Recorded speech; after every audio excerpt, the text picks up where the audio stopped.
आवाज आ रही है सर?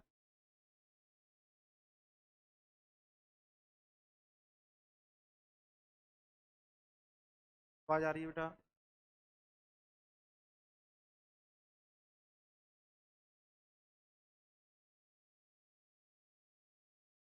आ रही है सर? अच्छा।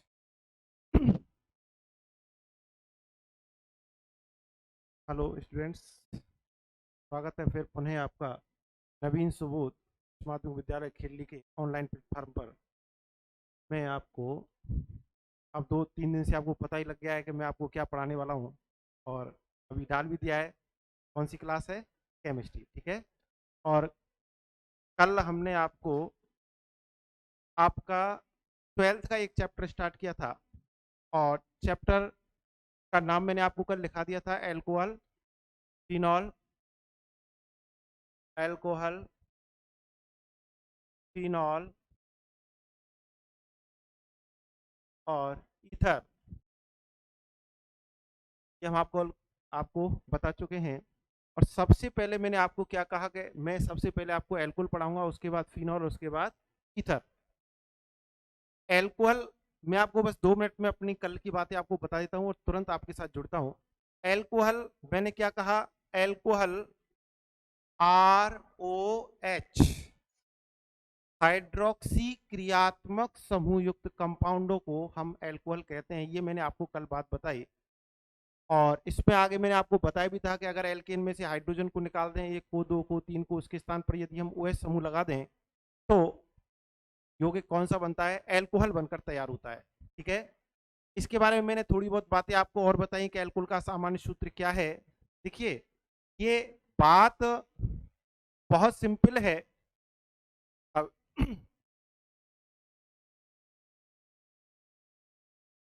हाँ, मुझे ब्लैक से सही आ जाएगा, ब्लैक में ही सही आएगा, आ जाएगा। हाँ, तो सामान्य सूत्र जानने को जानते भी हैं और बहुत से बच्चे नहीं भी जानते, तो मैंने आपको लिखाया था। ये आपको कहाँ काम आएगा? मैंने कल आपको बीच में थोड़ी सी बातें बताई थी कि सामान्य सूत्र एल्कोहल ईथर का एक ही होता है, CnH2n+2O +2O, ठीक है। उसमें मैंने आपको कहा कि जिनके सामान्य सूत्र समान होते हैं, समाव्यता के बारे में, कि उनमें क्रियात्मक समूह समाव्यता पाई जाती है। इसके बारे में डिटेल से अपन 11th में पढ़ चुके हैं। इसके बाद हमने जो लिखा, हम थोड़ा सा आगे बढ़े, हमने आपको हेडिंग डलवाई है शायद, एल्कोहलों का वर्गीकरण। डलवाई है हेडिंग? अगर नहीं डाली है तो आप हेडिंग डाल लें, एल्कोहलों का वर्गीकरण। एल्कोहलों का एल्कोहलों का वर्गीकरण, क्लासिफिकेशन। एक लाइन आप लिखें जिससे डायरेक्ट मेरे से जुड़ जाएंगे और फिर हम आगे बढ़ते रहेंगे। एल्कोहलों को एल्कोहलों को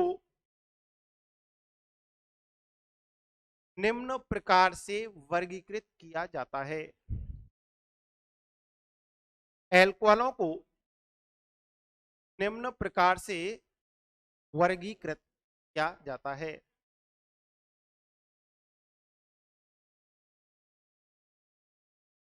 और हमने आपको कल भी ये बात बताई थी कि एल्कोहलों के वर्गीकरण में से 99% आपको, मैं 12th की बात करूं और आगे की बात भी करूं, 99% जो एग्जाम्पल है ना, उनमें से आपको 1 नंबर का IPSC नाम बहुत अच्छी पसंद है टीचरों की कि यहां से बोर्ड में IPSC नाम पूछा जाता है। तो वर्गीकरण में मैं आपको बता दूं, सबसे पहला जो वर्गीकरण है, कल मैंने आपको थोड़ा समझाया भी था, शायद आपको पता हो, जो बच्चे कल जुड़े थे। पहला वर्गीकरण बताया मैंने आपको OH समूह की संख्या के आधार पर। अच्छा, कल कुछ बच्चों के फोन भी आए थे, कमेंट्स भी आ रहे थे कि सर वो आपने कल लिखा दिया, क्या अधूरा छोड़ दिया? तो मैं आपको बता रहा हूं कि मैंने कल लिखाया नहीं था, सिर्फ आपको मैं समझा रहा था। आज मैं आपको पुनः लिखाऊंगा पूरा, क्योंकि नोट्स हम साथ साथ बनाते चलेंगे। पहला इसमें आप नंबर 1 हेडिंग डाल सकते हैं, OH समूह की संख्या के आधार पर, संख्या के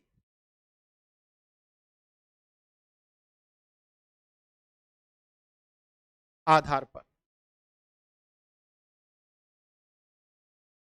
OH समूह की संख्या के आधार पर। और या आप हेडिंग अच्छा लिख लें आप एक बार,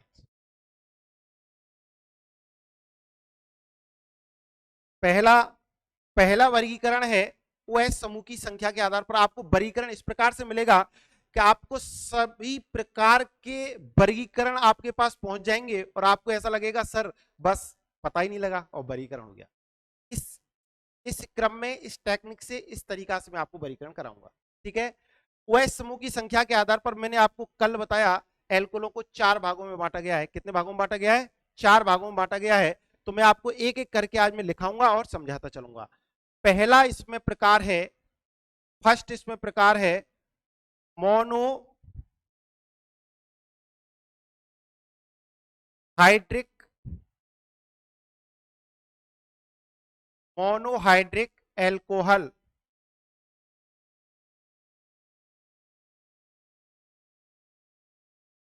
और और बेटा आज से आप पढ़ाई बिल्कुल स्टार्ट कर दें, जो मैं लिखा हूं आप उसको याद करें। मैं आपको जो कह रहा हूं आप अक्षरस्थ मेरी बात का पालन करें। आप देखिएगा, आप 5 दिन 10 दिन के अंदर आपको ऐसा लगेगा कि केमिस्ट्री आपके अंदर से निकल रही है। स्वतः है, आपको कॉन्फिडेंस आएगा, पढ़ने में आनंद भी आएगा और आपको अच्छा भी लगेगा। नंबर 1 आप हेडिंग डाल लें, मोनोहाइड्रिक एल्कोहल। OH समूह की संख्या के आधार पर मैंने आपको कल क्या बताया, एल्कोहलों को 4 भागों में बांटा है। उसमें पहला टाइप है मोनोहाइड्रिक एल्कोहल।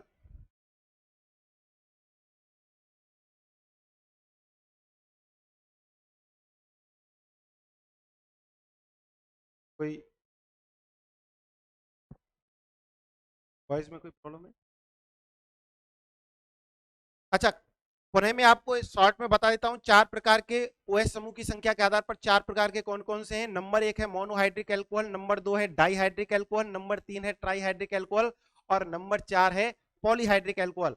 और हम अब तक लगभग सीख चुके हैं क्योंकि हम साइंस में 1 साल पूरा कर चुके हैं। मोनो माने 1, डाई माने 2, ट्राई माने 3 और पॉली माने, हम कहते हैं अगर यहां पर हम 4 भागों में बांट रहे हैं ना तो 3 तक हम मोनो डाई ट्राई कह रहे हैं, तो पॉली यहां पर हम क्या कहेंगे, 4 या 4 से अधिक। तो OH समूह की संख्या के आधार पर एल्कोहलों को कितने भागों में बांटा? 4 भागों में। पहला प्रकार कौन सा है? Monohydric alcohol. और मोनोहाइड्रिक एल्कोहल किसे कहेंगे? किसे कहेंगे? कल मैंने आपको बताया ऐसे एल्कोहल जिनमें हाइड्रोक्सी समूह कितने, हाइड्रोक्सी समूह कितने, हाइड्रोक्सी क्रियात्मक समूह जुड़े होते हैं? एक। उसको हम क्या कहते हैं? मोनोहाइड्रिक एल्कोहल कहते हैं। और उसके मैं आपको एक दो एग्जांपल आपको मैं लिखा देता हूं।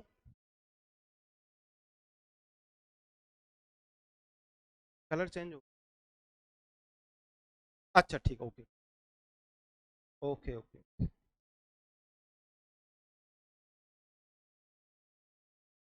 अच्छा, इसमें एग्जांपल देखिए, सबसे पहला प्रथम सदस्य है एल्कोहलों का CH3OH। इसको हम क्या कहते हैं आपको बता दें, रूढ़ पद्धति में नामकरण की 2 सिस्टम हैं। रूढ़ पद्धति में नामकरण के कितने सिस्टम है? 2। 2 सिस्टम में पहला सिस्टम क्या है, किसी भी फिक्स है कुछ, किस किस का अपन इसमें दे सकते हैं फर्स्ट सिस्टम से, कुछ का दे सकते हैं हम सेकंड सिस्टम से। जैसे जैसे आता जाएगा, 11th में आप पढ़ चुके हैं, मैं आपको बार बार बताता रहूंगा। यहां पर एल्कोहलों का जो नामकरण करते हैं वो फर्स्ट सिस्टम से करते हैं। और इसमें क्या करते हैं, किसी हाइड्रोकार्बन मूलक के अंत में कोई क्रियात्मक समूह युक्त यौगिक है ना, क्रियात्मक समूह कौन सा है इसमें बोलिए? OH। और OH क्रियात्मक समूह किसका है? एल्कोहल का। OH क्रियात्मक समूह किसका है? एल्कोहल का। तो एल्कोहलों का रूढ़ पद्धति में जब नामकरण करते हैं तो हाइड्रोकार्बन एल्केन के मूलक के अंत में एल्कोहल लगा देते हैं। क्या लगा देते हैं? हाइड्रोकार्बन श्रृंखला के मूलक के अंत में क्या लगा देते हैं, एल्कोहल। जैसे मैं आपसे कहूं मूलक, मैंने कल आपको बताया एल्केन का मूलक क्या होता है, बोलो, एल्किल होता है। कल बताया था मैंने आपको एल्केन का मूलक कौन होता है, एल्किल। 3 मूलक होते हैं, पहला मूलक मैं बोल रहा हूं आपको, एक हाइड्रोजन निष्कासित करें, एल्किल। तो मैथिन से एक हाइड्रोजन जाएगी तो क्या बनेगा, बोलो, मैथिल। मैं आपसे कहूंगा आप इसको थोड़ी देर के लिए ढकिए, CH3 और एक बैलेंस खाली, इसका नाम क्या हुआ, मैथिल। और इसमें जुड़ा हुआ कौन है, OH, तो इसका साधारण नाम या रूट नाम इसका क्या होगा, मैथिल एल्कोहल। क्या होगा इसका, मैथिल एल्कोहल। अच्छा, इसका नाम क्या होगा, बोलो, इसको आप जानते हो क्या, ये किसका मूलक है, एथिन का मूलक है, कौन है, एथिल। और इसमें हमने क्या जोड़ दिया, OH, कितने कार्बन का एल्कोहल हो गया, 2 कार्बन का एल्कोहल हो गया। इसका नाम क्या होगा, बोलो, एथिल एल्कोहल, एथिल एल्कोहल। अगर मैं बात करूं आईयूपीएसी पद्धति में, आईयूपीएसी पद्धति में बात करूं तो एल्कोहलों का नामकरण करते समय मुख्य हाइड्रोकार्बन श्रृंखला के अंत में क्या लगा देते हैं, ऑल। क्या अनुलग्न लगाते हैं, ऑल अनुलग्न लगा देते हैं। तो इसका नाम क्या होगा, मैथिन प्लस ऑल, मैथिन, मैथेनॉल। और इसका नाम क्या होगा, एथेनॉल। ठीक है, लिखें आप, एक हेडिंग डाल लें, मोनोहाइड्रिक एल्कोहल, उसमें लिखिए वे एल्कोहल, वे एल्कोहल जिनमें एक हाइड्रोक्सी क्रियात्मक समूह, वे एल्कोहल जिनमें एक हाइड्रोक्सी क्रियात्मक समूह, ब्रैकेट में आप लिख सकते हैं, क्या लिख सकते हैं, ब्रैकेट में आप लिख सकते हैं OH समूह, एक हाइड्रोक्सी क्रियात्मक समूह, ब्रैकेट में क्या लिख सकते हैं, OH समूह उपस्थित होता है, मोनोहाइड्रिक एल्कोहल कहलाते हैं।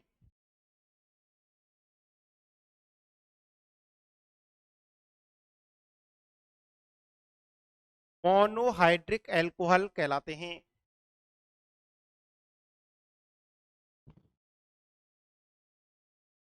दो एग्जाम्पल हैं, आप इन्हें लिखें, मैथिल एल्कोहल और एथिल एल्कोहल।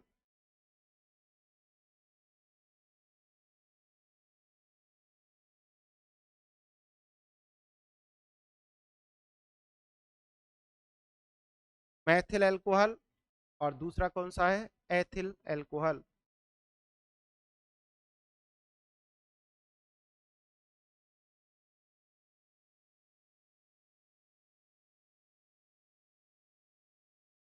लिखा बेटा, ठीक है। इसमें किसी को कोई प्रॉब्लम अगर हो तो आप कमेंट्स करके बताएं। मोनोहाइड्रिक एल्कोहल, मोनो माने एक, हाइड्रिक किसके लिए लिया है, हाइड्रोक्सी क्रियात्मक समूह के लिए। वे एल्कोहल जिनमें एक हाइड्रोक्सी क्रियात्मक समूह जुड़ा होता है उसको हम क्या कहते हैं, मोनोहाइड्रिक एल्कोहल कहते हैं। इसके बाद नंबर सेकंड आप हेडिंग क्या डालोगे, नंबर सेकंड हेडिंग डालिए आप dihydric alcohol, dihydric alcohol.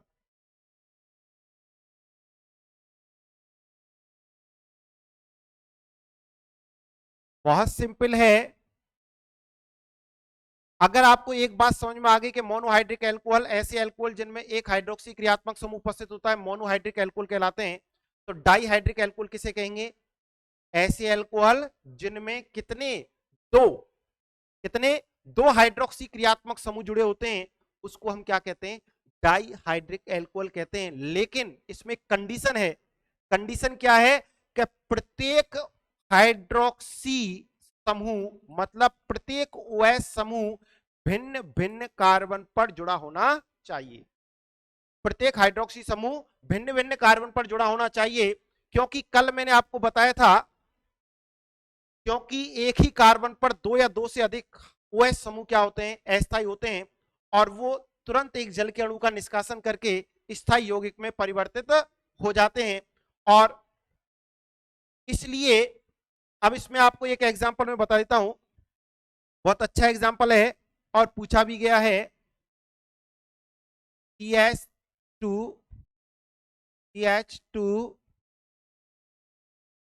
OH, इसका नाम है, सामान्य नाम है एथिलीन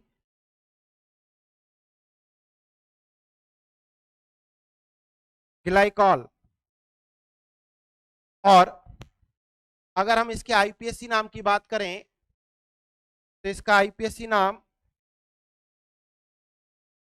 देखिए, आईपीएससी नामकरण करते समय सबसे पहले हमारा काम क्या है, मैंने आपको कल बताया, हमारे पास सिर्फ 3 नियम है आईपीएससी में। 3 काम करना है। सबसे पहले आपको मुख्य हाइड्रोकार्बन श्रृंखला को छांटना है, उसका चयन करना है। उसके बाद दूसरा काम है क्रमांकन। उस श्रृंखला में हमें एक सिरे से दूसरे सिरे तक, एक सिरे से दूसरे सिरे तक क्रमांकन करना है, नंबरिंग करनी है, और उसके बाद हम उसका नाम लिखते हैं। तो नंबरिंग पहला काम। श्रृंखला बोल लेते हैं जिसमें क्रियात्मक समूह उपस्थित होता है। बहुत सारे इसमें फिर नियम है कि ज्यादा से ज्यादा क्रियात्मक समूह, ज्यादा से ज्यादा प्रतिस्थापी हो। तो यहां पर अगर हम बात करें, यहां पर मुख्य श्रृंखला कितने कार्बन की है, बोलिए 2 कार्बन की श्रृंखला है। इसका क्रमांकन करेंगे, नंबर 1, नंबर 2। अब आप देखिए, अब इसमें नामकरण करते समय क्या करेंगे, 2 तरीका से है। आप इसको सबसे पहले देखिए क्या लिखोगे, कितने कार्बन की श्रृंखला, 2 कार्बन की श्रृंखला। 2 कार्बन की श्रृंखला का मूल शब्द क्या है, जैसे एक कार्बन की श्रृंखला का मूल शब्द क्या है, बोलिए मैथ। 2 कार्बन की श्रृंखला का क्या है, एथ। 3 का क्या है, प्रॉप। 4 का क्या है, ब्यूट, पेंट, ऐसे। तो इसका 2 कार्बन की श्रृंखला का मूल शब्द क्या है, एथ। इसमें फिर 2 अनुलग्न लगते हैं, एक प्रथम और एक द्वितीय। प्रथम अनुलग्न सिंगल बॉन्ड, डबल बॉन्ड और ट्रिपल बॉन्ड के लिए, एन, इन और आयन। और द्वितीय अनुलग्न होता है क्रियात्मक समूह के लिए। तो इसमें कार्बन कार्बन के मध्य कौन सा बॉन्ड है, सिंगल बॉन्ड, एथेन, एथ प्लस एन, एथेन। अब इन पर देखिए, इनका अनुलग्न क्या है, ऑल। कौन कौन से कार्बन पर हैं, पहले और दूसरे। आपको पता है क्रमांक सहित लिखना पड़ेगा। एक, एक कॉमा 2, कितने ऑल हैं, जितने ऑल हैं। 2 के लिए डाई, 3 के लिए ट्राई, 4 के लिए टेट्रा, 5 के लिए पेंटा, ये आपको पता है, डाई ऑल।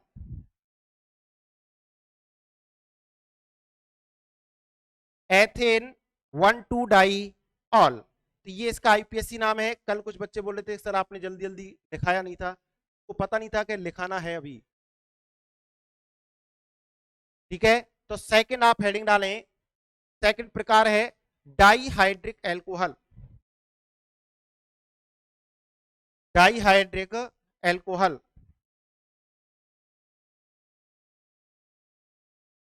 उसमें लिखिए आप, ऐसे एल्कोहल, ऐसे एल्कोहल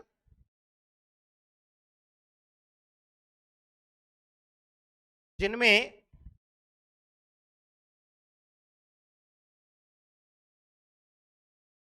दो हाइड्रोक्सी समूह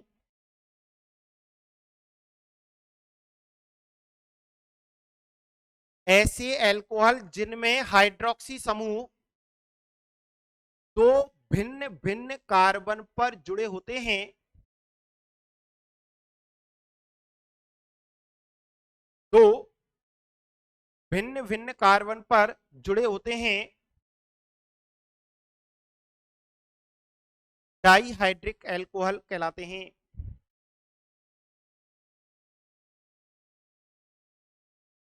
डाईहाइड्रिक एल्कोहल कहलाते हैं।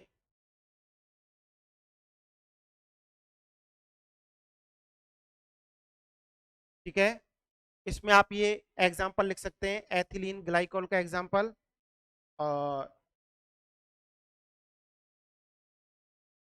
इसका सामान्य नाम ethylene glycol, ethyne 1,2 diol. IPSC नाम पूछा गया है, 2 बार पूछा गया है।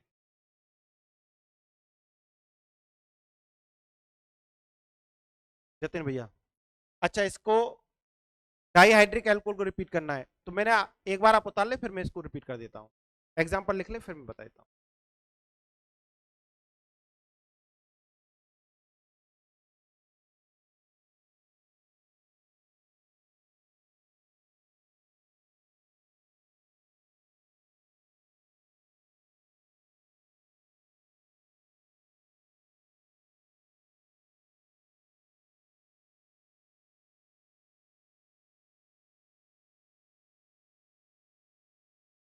हाँ जतिन भैया, एक बार पुनः आप देखें,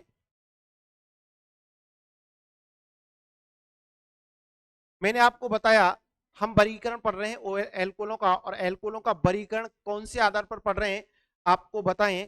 हम पढ़ रहे हैं ओएच समूह की संख्या के आधार पर। एल्कोहलों का जो वर्गीकरण हम किसके आधार पर पढ़ रहे हैं? ओएच समूह की, ओएच समूह की संख्या के आधार पर। और संख्या के आधार पर मैंने आपको पहला एग्जाम्पल, पहला जो प्रकार बताया वो मोनोहाइड्रिक एल्कोहल। उसमें मैंने आपको क्या कहा कि ऐसे एल्कोहल जिनमें एक ही हाइड्रोक्सी क्रियात्मक समूह जुड़ा होता है, मोनोहाइड्रिक एल्कोहल कहते हैं। दूसरा मैंने प्रकार क्या बताया? Dihydric alcohol. यहां हाइड्रिक हम हाइड्रोक्सी क्रियात्मक समूह के लिए प्रयुक्त कर रहे हैं, तो डाई माने दो, हाइड्रिक माने हाइड्रोक्सी क्रियात्मक समूह जुड़े हों, अर्थात ऐसे एल्कोहल जिनमें, जैसे मैं आपको बताऊं, CH3, CH2,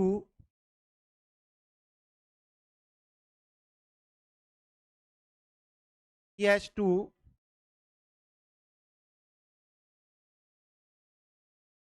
देखिए अब ये दो एल्कोहल हैं, एक ये है और एक ये है।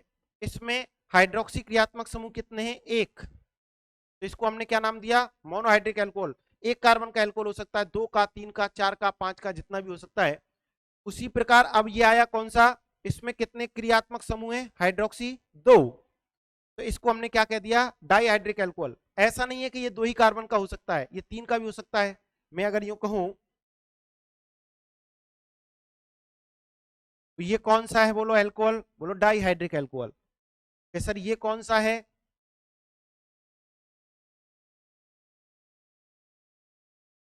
ये भी डाईहाइड्रिक एल्कोहल। ठीक है, तो कितने भी कार्बन की श्रृंखला हो, लेकिन उसमें कंडीशन क्या हो? दो हाइड्रोक्सी क्रियात्मक समूह हो। और क्या शर्त हो? वो हाइड्रोक्सी क्रियात्मक समूह भिन्न भिन्न कार्बन पर जुड़े हो। ऐसा नहीं है कि पास पास वाले कार्बन पर जुड़े हो ना, ऐसा हो सकता है एक यहां जुड़ा है और एक यहां जुड़ा हो, ये भी डाईहाइड्रिक एल्कोहल है। ठीक है, हमारा क्या उद्देश्य है? दो हाइड्रोक्सी क्रियात्मक समूह होने चाहिए, लेकिन अलग अलग कार्बन पर होने चाहिए। तो ये दो प्रकार मैंने आपको लिखा है, पहला प्रकार मोनोहाइड्रिक एल्कोहल, दूसरा प्रकार डाईहाइड्रिक एल्कोहल। और यहां पर मैंने आपको लिखाते समय एक बात लिखाई थी कि दोनों हाइड्रोक्सी क्रियात्मक समूह भिन्न भिन्न कार्बन पर जुड़े होने चाहिए। अब भिन्न भिन्न कार्बन पर क्यों जुड़े होने चाहिए, क्या कारण है, इसको समझने के लिए आप यहीं पर एक छोटा सा नोट डालें।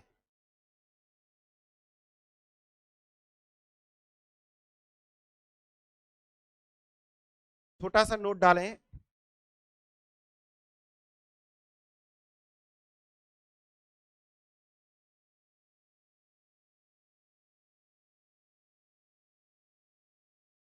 नोट मैंने आपको कल बताया, मैंने आज भी बताया और कल भी बताया था, और फिर पुनः आपको बता रहा हूं और लिखवा रहा हूं कि भिन्न भिन्न कार्बन पर क्यों होनी चाहिए। क्योंकि एक ही कार्बन पर यदि, एक ही कार्बन पर यदि दो या दो से अधिक, दो या दो से अधिक हाइड्रोक्सी क्रियात्मक समूह या हाइड्रोक्सी समूह जुड़े होंगे, तो वह यौगिक क्या होगा? अस्थायी होगा। और आपको पता है इस पूरे ब्रह्मांड में प्रत्येक वस्तु, प्रत्येक जीव अपने आप को स्थायी करना चाहता है। अगर इसको यहां रहना है तो इसको स्थायित्व प्राप्त करना पड़ेगा। और इस कंडीशन में ये क्या करता है? ये एक जल के अणु का क्या करता है? निष्कासन। जल का अणु कैसे निकलेगा? देखिए बहुत सिंपल है निकलना। यहां से HOH और क्या निकला बोलो? H2O। मैं अगर आप उसको अलग आपको हटके यहां बताऊं इसकी कंडीशन, देखिए आपको पता है ये बॉन्ड है OH, ये बॉन्ड है OH। अब यहां से ये बंध टूटा, जब ये बंध टूटेगा तो इस बंध के इलेक्ट्रॉन किसके पास जाएंगे? ऑक्सीजन के पास जाएंगे। क्यों जाएंगे? क्योंकि ऑक्सीजन की विद्युत ऋणता ज्यादा है। विद्युत ऋणता किसे कहते हैं? साझी के इलेक्ट्रॉनों को अपनी ओर आकर्षित करने की क्षमता। तो ये बंद के इलेक्ट्रॉन यहां जाएंगे, इस पर कौन सा आवेश आएगा? प्लस। और जब यहां ये टूटेगा तो ये किसके मध्य है? कार्बन और ऑक्सीजन के मध्य। तो इस बंद के इलेक्ट्रॉन इस ऑक्सीजन पर जाएंगे, तो यहां से H प्लस, तो यहां इलेक्ट्रॉन है, इनको लेकर H2O के रूप में निकल गया। और ये जो इलेक्ट्रॉन है ना, यहां पर ये प्लस आ गया, ये क्या बन जाएगा? डबल बॉन्ड बन जाएगा। तो इसमें आपको क्या बनेगा देखना,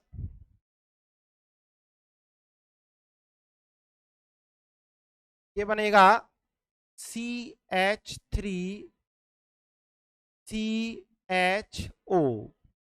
इसको जानते हैं? बताएं, कल भी मैंने शायद आपको बताया होगा। इसको हम क्या कहते हैं? एल्डिहाइड। क्या कहते हैं? कौन सा क्रियात्मक समूह है? एल्डिहाइड। इसको आप खोल के ऐसे भी लिख सकते हो। कैसे? CH3C double bond OH। ये क्या है भाई? ये स्थाई है।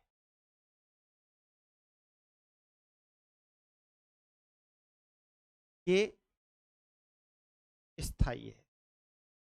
कौन है ये? एल्डिहाइड। अच्छा, कि सर और भी कुछ बन सकता है क्या? चल एक और बना देता हूं। CH3COH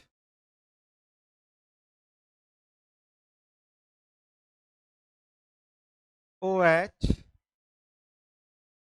CH3। बोलिए, स्थाई के अस्थाई?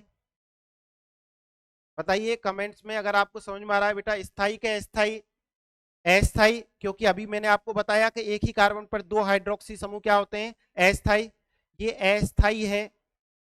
अच्छा, अब देखिए, आपको एक बार बताएं, मैक्सिमम कंडीशन में क्या है कि सर आप ये चौकोर ब्रैकेट बना रहे हो, जहां भी आपको स्थाई या कोई चलती हुई संरचना मिलेगी ना, वो आपको चौकोर ब्रैकेट में मिलने वाली है। ठीक है ना? ये लिखने का तरीका भी है। तो क्या करेंगे बोलो? अस्थाई है, इसलिए तुरंत क्या करेगा? एक जल के अणु का क्या करेगा? निष्कासन करेगा। और देखिए क्या बनेगा? H2O बाहर गया। यहां इस ऑक्सीजन कार्बन के मध्य कौन सा बॉन्ड आ जाएगा? Double bond. और इसको हम और आप भी जानते हो, क्योंकि हम पढ़ चुके हैं क्रियात्मक समूह। अच्छा, इसको थोड़ा यहां लिख देते हैं इसको,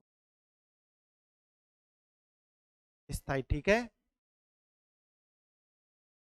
CO।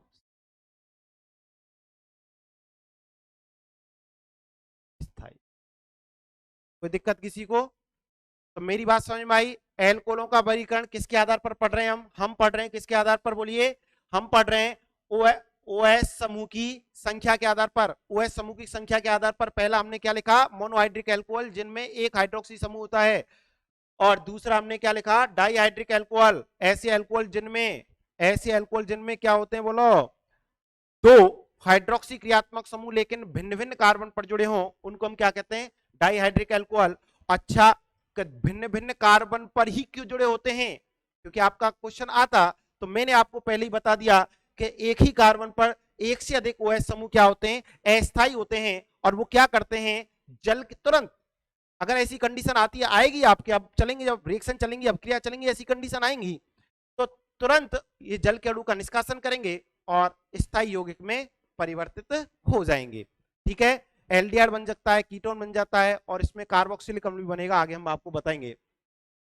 इसके लिए मैंने आपको ये नोट लिखवा दिया है, और इसको आप नोट डाल लिया आपने? डाल लिया बेटा? उसमें लिखें आप,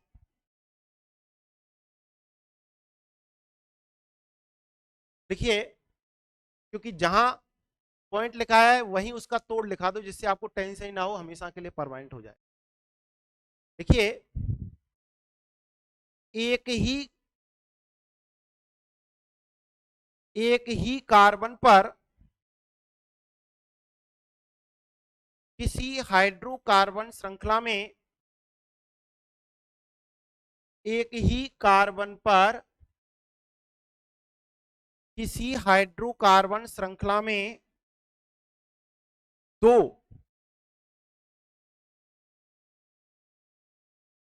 दो हाइड्रोक्सी समूह, ब्रैकेट में क्या लिखोगे,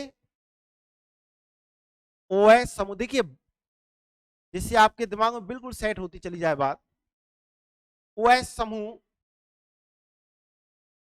एक ही कार्बन पर दो या दो से अधिक, एक ही श्रृंखला में दो या दो से अधिक हाइड्रोक्सी समूह, ब्रैकेट में क्या लिखा है, OH समूह अस्थायी होते हैं, अस्थायी होते हैं। अच्छा यहीं पर, यहीं रुकना, एक मिनट, एक सेकंड के लिए रुकना। अस्थायी होते हैं आपने लिख लिया होगा मेरे हिसाब से, वहीं पर एक छोटा ब्रैकेट बनाएं और उसमें लिखना क्लोरेल हाइड्रेट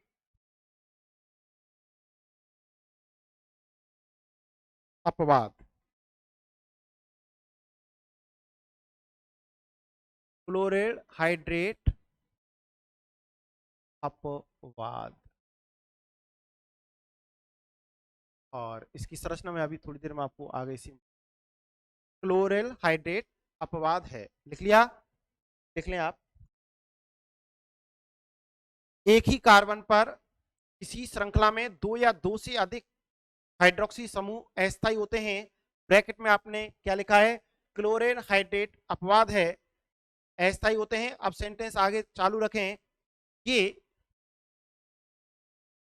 एक जल के अणु का निष्कासन करके, एक जल के अणु का निष्कासन करके स्थायी यौगिक में परिवर्तित, स्थायी यौगिकों में परिवर्तित हो जाते हैं। कोई कमेंट्स?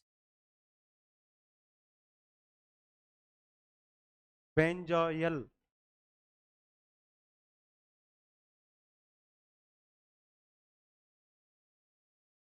ये नहीं हुआ। अच्छा ये किसने लिखा है? अंकित शर्मा बेटा दोबारा से आप लिख के भेजे, आपने क्या लिखा है, फिर मैं आपको बताता हूँ। जायक, benzyl peroxide, benzoyl peroxide, benzoic peroxide. Ankesh भैया बेंजाइक परोक्साइड नहीं है, बेंजोयल परोक्साइड है, बेंजाइल परोक्साइड है, ठीक है। ये लिख लिया, क्लोरेल हाइड्रेट क्या है, अपवाद है। आगे सेंटेंस पूरा आप क्या करेंगे, ये जल, एक जल के अणु का निष्कासन करके स्थायी यौगिक में परिवर्तित हो जाते हैं। और ये दोनों एग्जांपल आप लिख लें।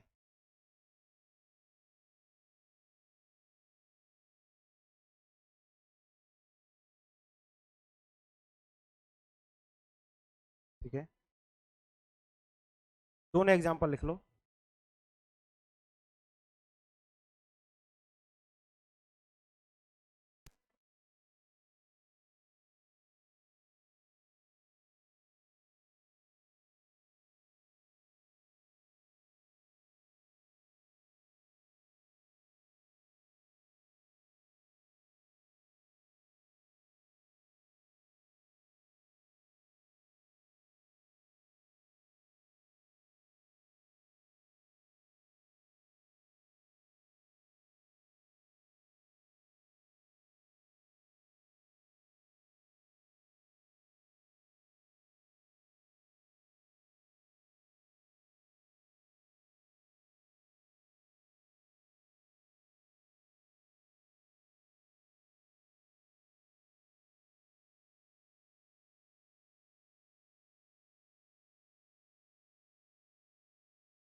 लिख लिया। इसमें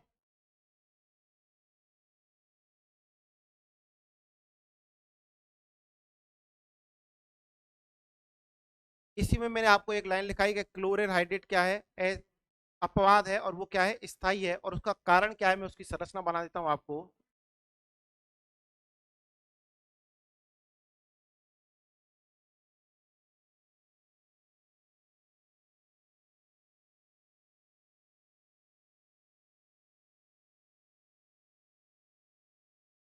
ये स्थाई है, ठीक है।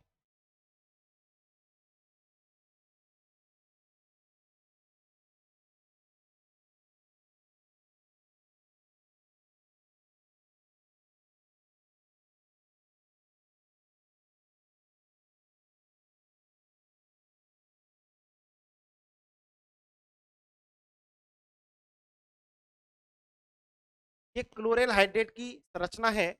और क्लोरेल हाइड्रेट में आपको बता दें, इसमें स्थायित्व का कारण क्या है, इसमें स्थायित्व का कारण है अंतः अणु H बंध, हाइड्रोजन बॉन्ड। हाइड्रोजन बंध दो प्रकार का होता है, अंतराणुक और अंत्याणुक।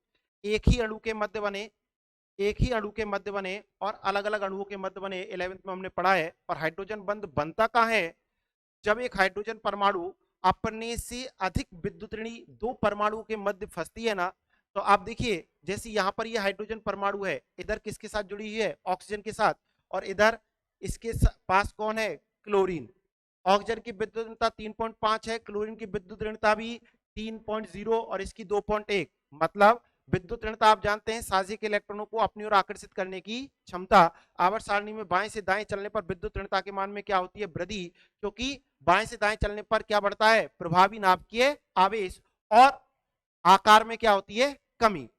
अब आप देखिए, तो जब हाइड्रोजन दो विद्युत ऋणी परमाणु के मध्य में आती है ना, तो एक विद्युत ऋणी परमाणु के साथ तो वो क्या, किससे जुड़ी होती है, सहसंयोग बंध द्वारा जुड़ी होती है, और दूसरे के साथ ये एक दुर्बल आकर्षण बल होता है, और इसको हम क्या कहते हैं, हाइड्रोजन बंध कहते हैं। क्या कहते हैं इसको, हाइड्रोजन बंध।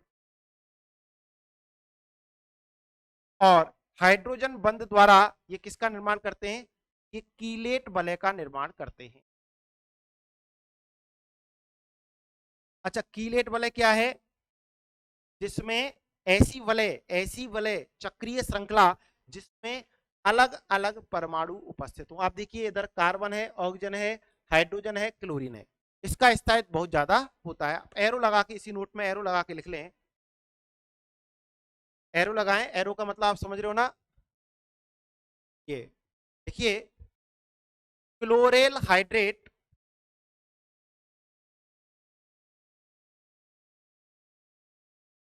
और क्लोरेल हाइड्रेट की संरचना बना लें आप। क्लोरेल हाइड्रेट ब्रैकेट में संरचना बनाने, Cl3C, का उल्टा है, ये वाली संरचना। अपवाद है, क्लोरेल हाइड्रेट अपवाद है,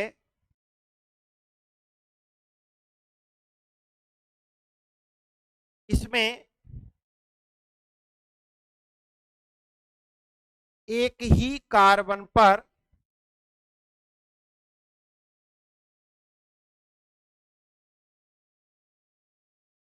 एक ही कार्बन पर दो हाइड्रोक्सी समूह, दो हाइड्रोक्सी समूह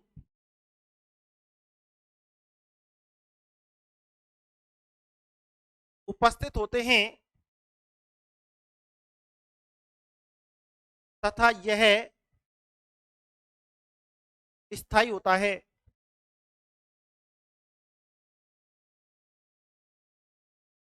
तथा यह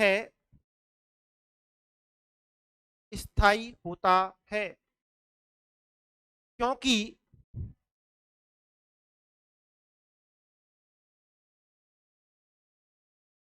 क्लोरेल हाइड्रेट में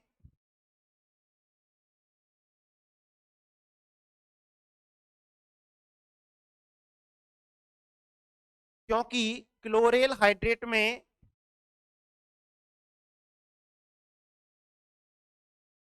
हाइड्रोजन बंध के कारण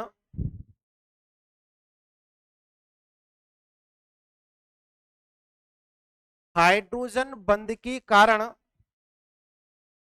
कीलेट वलय का निर्माण होता है। हाइड्रोजन बंध के कारण कीलेट वलय का निर्माण होता है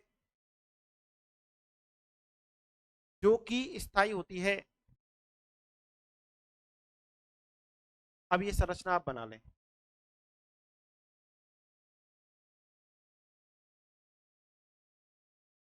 डॉटेड लाइन से इससे प्रदर्शित करते हैं, सबको पता है। संरचना बना लें क्लोरीन।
आइए।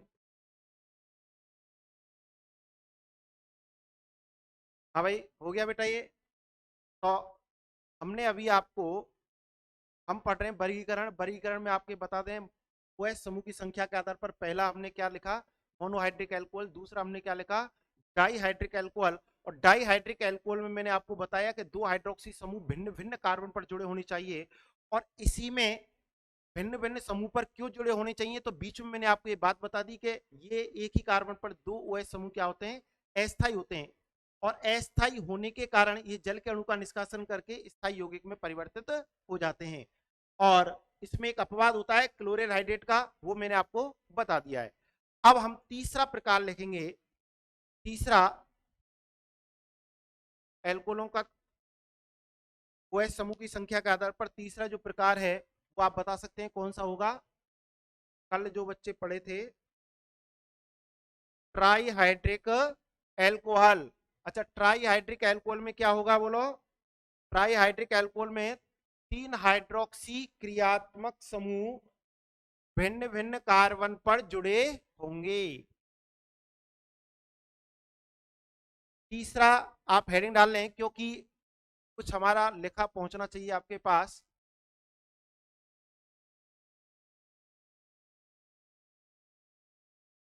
Trihydric alcohol.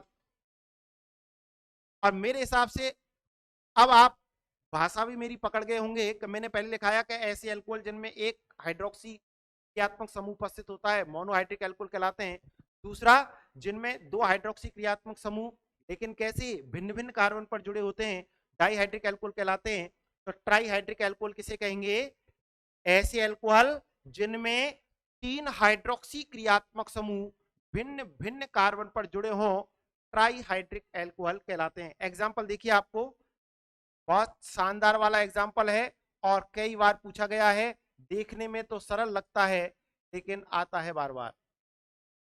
देखिए, OH OH OH। अच्छा, इसका सामान्य नाम है ग्लिसरॉल। ग्लिसरॉल। और इसको ही हम सामान्यतया ग्लिसरीन कहते हैं। क्या कहते हैं आम भाषा में, ग्लिसरीन। अच्छा, आईपीएससी नाम की बात यदि मैं करूं तो मेरे हिसाब से आप देखिए कितने कार्बन की श्रृंखला है, 3 कार्बन की श्रृंखला है। क्रमांकन इसमें 1 2 3। कितने कार्बन की श्रृंखला, 3 कार्बन की। 3 कार्बन की श्रृंखला का मूल शब्द क्या होगा बोलो, प्रॉप। कार्बन कार्बन के मध्य single bond prop plus ane, propane, और प्रोपेन पर पहले कार्बन पर, दूसरे कार्बन पर, तीसरे कार्बन पर कौन जुड़ा हुआ है? OH समूह 1,2,3 ट्राई ऑल। ये कई बार पूछा गया है, बात समझ में आई? मोनोहाइड्रिक एक OH समूह, डाइहाइड्रिक दो OH समूह अलग अलग कार्बन पर, ट्राईहाइड्रिक तीन OH समूह अलग अलग कार्बन पर, और पॉली में क्या आ जाएगा आपका? चार या चार से अधिक हाइड्रोक्सी क्रियात्मक समूह भिन्न भिन्न कार्बन पर जुड़े हों, उसको हम क्या कहते हैं? Polyhydric alcohol. देखिए आप इसको, आज इसको अपन कंप्लीट कर लेते हैं फास्ट। समझ में आ गया बेटा? ये एल्कोहल में आपको जो बताया, पहला टाइप वर्गीकरण का बताया है। देखिए ऐसे एल्कोहल जिनमें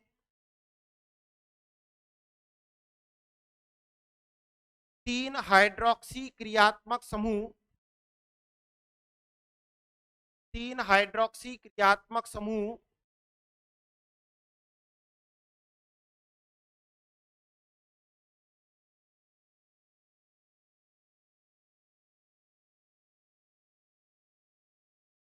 तीन हाइड्रोक्सी क्रियात्मक समूह भिन्न भिन्न कार्बन पर जुड़े होते हैं,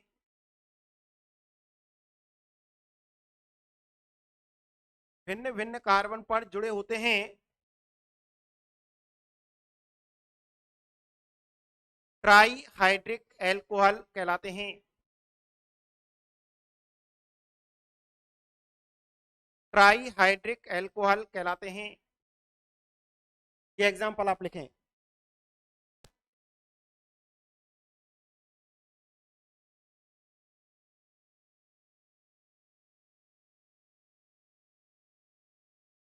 glycerol oblique glycerine, propane 1,2,3 triol.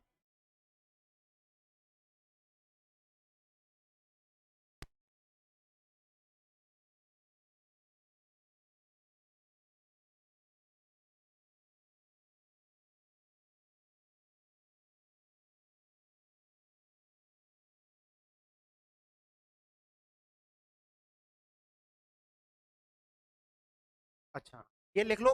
अच्छा शेखर भैया कल भी मैंने, अच्छा शेखर भैया कल मैंने बताया था एक ही कार्बन पर दो OH समूह स्थायी क्यों नहीं होते हैं, और मैं अभी बता देता हूं आपको। ये लिख लो आप पहले।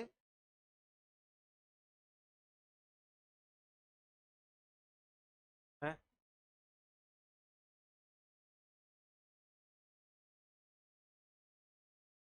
देखिए मैं आपको बता दूं, और अगर आप और डीपली अगर इसको पढ़ना चाहते हैं तब भी मैं आपको बता सकता हूं, पर शॉर्ट में आपको बता देता हूं। कल भी मैंने बताया था और परसों भी शायद थोड़ा सा डिस्कस किया था मैंने, प्रेरणिक प्रभाव का डिस्कस किया था 11th में जो आपने पढ़ा है, प्रेरणिक प्रभाव।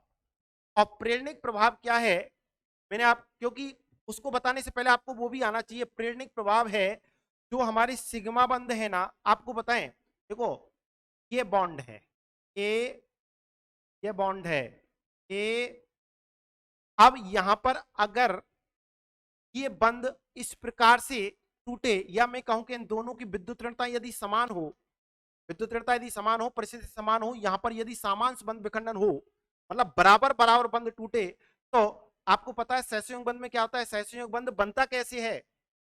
सहसंयोग बंध बनता कैसे है? सह संयोजक आपस में साझेदारी से।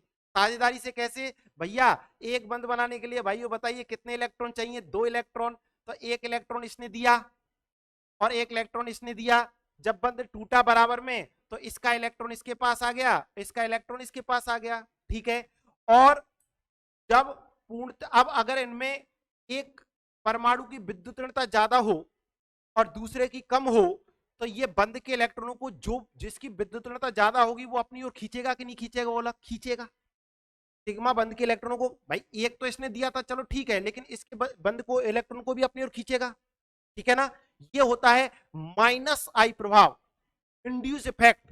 इसके कारण, ये विद्युत ऋणता के कारण। अब मैंने आपको बताया कि माइनस आई प्रभाव कौन कौन प्रदर्शित करते हैं। मैंने कहा देखिए अगर आप बात करें, मैं आवर्त सारणी की बात करूं, हम दो ही रास्ते हैं आवर्त सारणी में घुसने के और प्रवेश करने के और चलने के। आवर्त सारणी में बाएं से दाएं चलते हैं।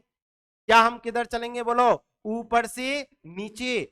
जब हम आवर्त सारणी में बाएं से दाएं चलते हैं तो विद्युत ऋणता के मान में क्या होती है? वृद्धि होती है। आयनन विभव के मान में भी क्या होती है? वृद्धि होती है। तो अभी हम विद्युत ऋणता की बात करें तो यहां पर अगर आप देखोगे वर्ग संख्या कौन सा? 17। कौन से परिवार के सदस्य कहते हैं इनको? हैलोजन परिवार के सदस्य कहते हैं। धूमयुक्त यौगिक बनाते हैं। ये सब 11th की बातें हैं। F, C L, B R, I, इनकी विद्युत ऋणता अपने आवर्त में सबसे ज्यादा है। ठीक है ना? पूरी आवर्त सारणी में सबसे ज्यादा विद्युत ऋणी परमाणु कौन है? फ्लोरीन। और दूसरी बात, ये सभी के सभी कौन सा प्रभाव दर्शाते हैं? माइनस आई प्रभाव, प्लस आई प्रभाव। देखिए, इलेक्ट्रॉनों को अपनी ओर खींचना यह है माइनस आई प्रभाव, और इलेक्ट्रॉनों को त्यागना, धकेलना, यह है प्लस आई प्रभाव। अब प्लस आई प्रभाव केवल एल्किल समूह प्रदर्शित करते हैं, कार्बन की श्रृंखला प्रदर्शित करती है। और माइनस आई प्रभाव देखिए F, C L, B R, I, और इसके अलावा जितने भी फंक्शनल ग्रुप हैं, क्रियात्मक समूह हैं, जैसे मैं आपको बताऊं कि बोलो OH क्या है? बोलो क्रियात्मक समूह। अब आप देखिए कि OH में बाकी के क्रियात्मक समूह आपको पता है, COOH, CHO, सब के सब ये माइनस आई प्रभाव दर्शाते हैं। और क्यों दर्शाते हैं? और भी इनके बहुत सारे कारण हैं।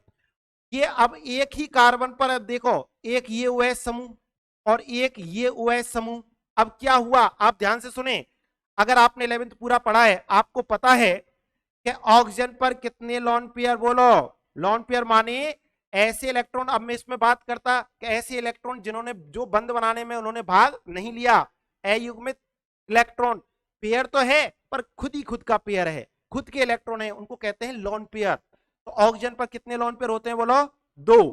कितने लोन पेयर होते हैं? 2। अब इनकी ये दोनों समूह कैसे हैं? बोलो ये माइनस आई प्रभाव दर्शा रहे हैं। कार्बन से क्या खींच रहे हैं? इलेक्ट्रॉन खींच।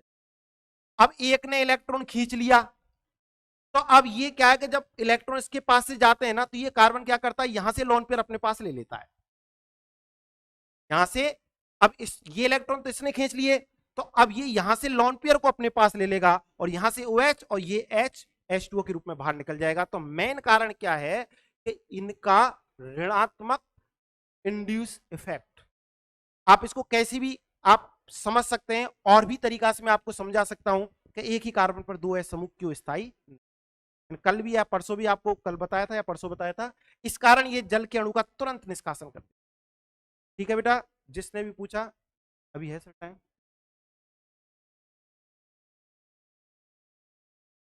टाइम है ना? तो बताओ, एक और लिखवा देता हूं मैं।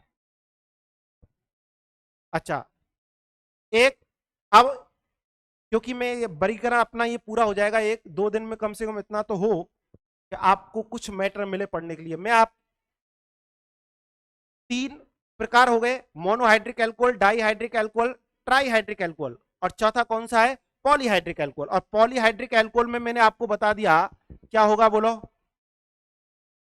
ये पॉली, पॉली माने बहु, और बहु माने एक से अधिक। और ये कहां हम इसका उपयोग कर रहे हैं वहां पर निर्भर करता है। जैसे यहां पर हमने ट्राई तक 3 के लिए ट्राई किया, तो यहां पर पॉली का मतलब 4 या 4 से अधिक होगा। अगर हम कहते हैं कि एल्कोहलों को हम 2 भागों में बांटते हैं, एक मोनोहाइड्रिक एल्कोहल, एक पॉलीहाइड्रिक एल्कोहल, तो हम क्या कहते हैं कि जिनमें एक OH समूह होता है उसको मोनोहाइड्रिक एल्कोहल, और जिनमें 2 या 2 से अधिक OH समूह उपस्थित होते हैं उसको पॉलीहाइड्रिक एल्कोहल। ठीक है, तो यहां पर हमने कितने टाइप में बांटा? 4 में। एक OH समूह मोनोहाइड्रिक एल्कोहल, 2 हाइड्रोक्सी समूह डाईहाइड्रिक एल्कोहल, 3 हाइड्रोक्सी समूह ट्राईहाइड्रिक एल्कोहल। लेकिन कंडीशन क्या है? कंडीशन है तीनों हाइड्रोक्सी क्रियात्मक समूह भिन्न भिन्न कार्बन पर जुड़े होने चाहिए। कारण मैंने आपको बताया, एक ही कार्बन पर 2 या 2 से अधिक OH समूह क्या होते हैं? अस्थायी। और उसका भी कारण क्या है? उनका ऋणात्मक माइनस आई प्रभाव, ऋणात्मक इंड्यूस इफेक्ट। ठीक है, अब देखो पॉलीहाइड्रिक एल्कोहल क्या होंगे? हेडिंग डाल लो आप, नंबर 4 प्रकार का पॉलीहाइड्रिक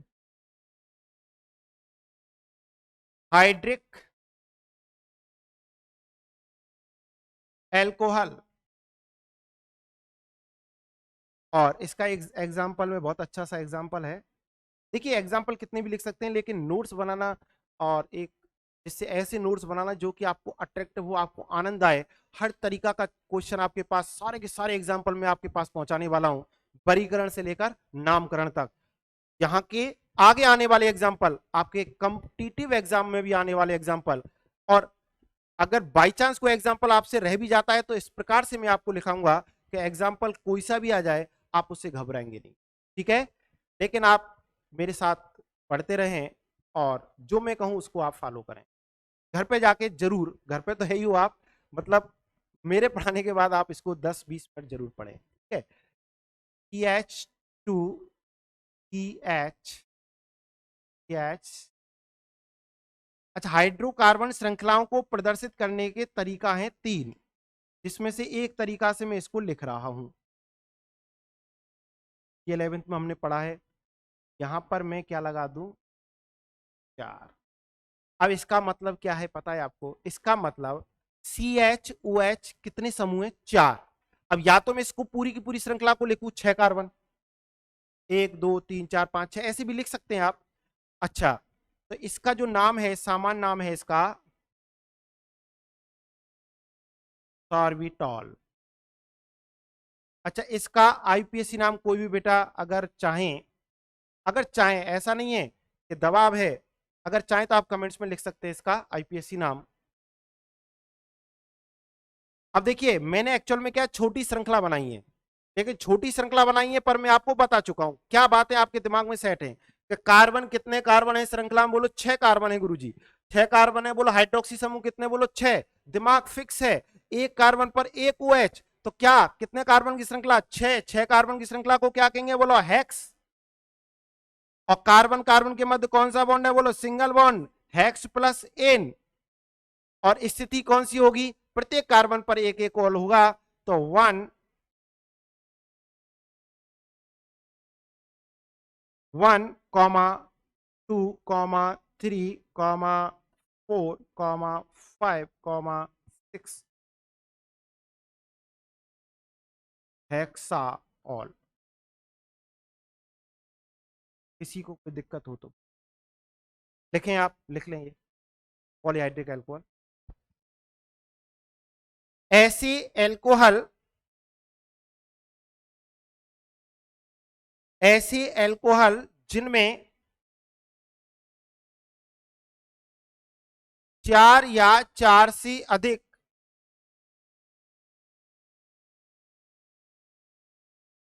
4 या 4 से अधिक हाइड्रोक्सी समूह,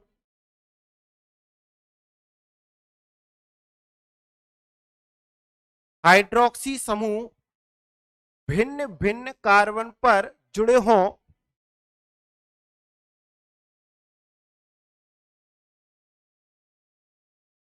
जुड़े हों, पॉलीहाइड्रिक एल्कोहल कहलाते हैं।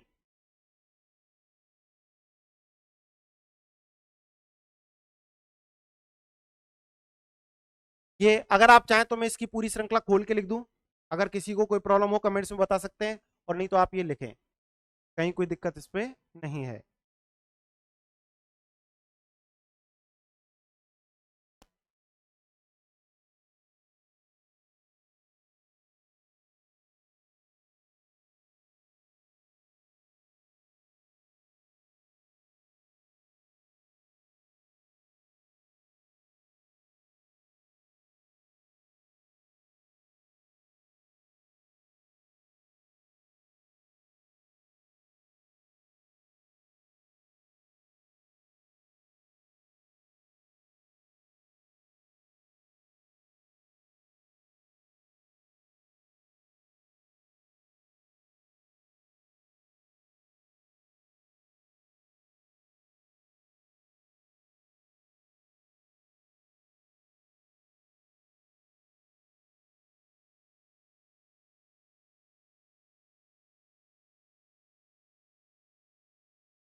देखा बेटा, तो ये हमारा पहला वर्गीकरण था, वो है समूह की संख्या के आधार पर।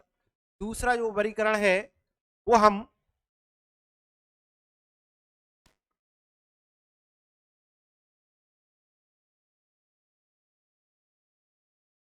आवाज आ रही है ना? आवाज। और इसके बाद दूसरा जो वर्गीकरण है, दूसरा जो टाइप है वर्गीकरण का, जिस आधार पर हम इसको वर्गीकृत करेंगे, वो बहुत सिंपल है, क्योंकि आपने 11th में पढ़ा है,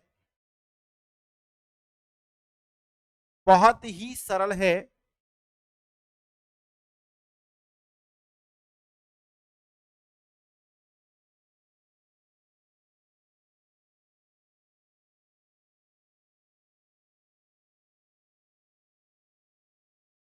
अच्छा, बहुत सरल कौन सा है? देखिए, दूसरा टाइप जो है वर्गीकरण का, वो है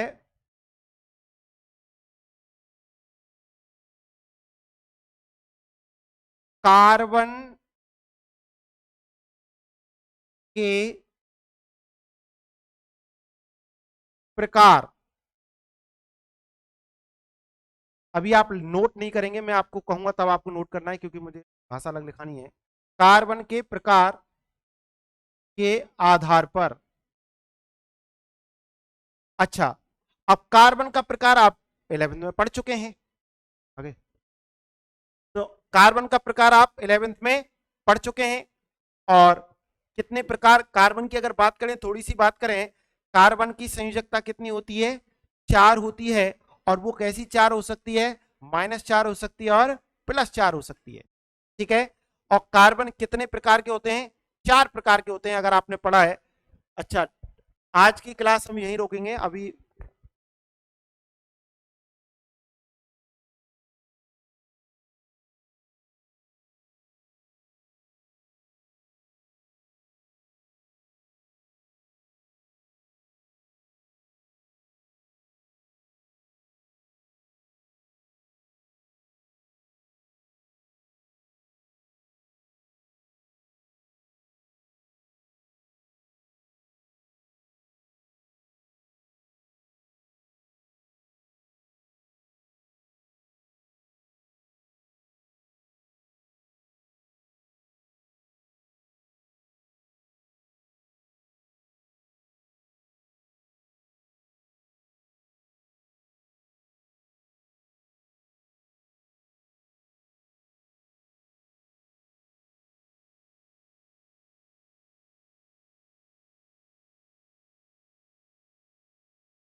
आवाज आ गई?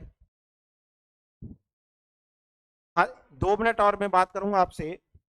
अगर आपको समझ में आ रहा है, आनंद आ रहा है, अभी तो हमारी अभी शायद आज पहली क्लास समझे आप, तो आप कमेंट्स में जरूर बताएं। और जो आपके भाई बहन हैं या दोस्त हैं या जो आपके चिर परिचित कांटेक्ट में जो भी स्टूडेंट हैं, हम ये पूरी क्लास है आपको बिल्कुल फ्री ऑफ कॉस्ट है, आपसे कोई पैसा भी नहीं लिया जा रहा है। और ऐसा नहीं है कि आपके ऊपर कोई बंदिश ही है कि आप ये क्लास ले लोगे तो आपको यहाँ आना है, वो करना है, ऐसा कुछ नहीं है। आप देखिए, ये शिक्षा का दान है, तो आप समझें।